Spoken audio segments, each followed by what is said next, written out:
இவங்க சொல்றாங்க, அந்த மாதிரி நாங்க விடல. உடனே நடவடிக்கை எடுத்தோம் அப்படின்னு முதல்வர் செய்தியாளர் சந்திப்புல சொல்றாரு.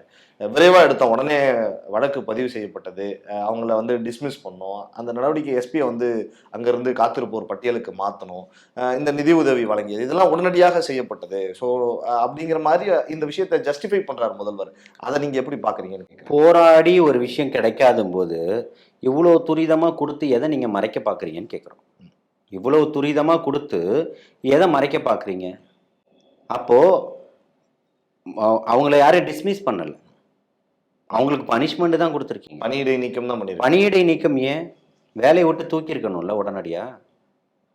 ஏன் தூக்க மாட்றீங்க? அப்போ உங்களுடைய நோக்கம் என்னவா இருக்கு? இதுவரைக்கும் இல்லாத வரலாற்றுல இல்லாத ஒரு பதிவு இந்த விஷயத்துல கவனிச்சீங்களா? எந்த காவலர்கள்லாம் கைது செய்யப்பட்டார்களோ அவங்க குடும்பத்தாரெல்லாம் போராட்டம் தர்ணா நடத்தினத ஒரு ஆக்ரோஷமா பேசினாங்க அவங்க. அதையுமே இதெல்லாம் சமூக நீதியா?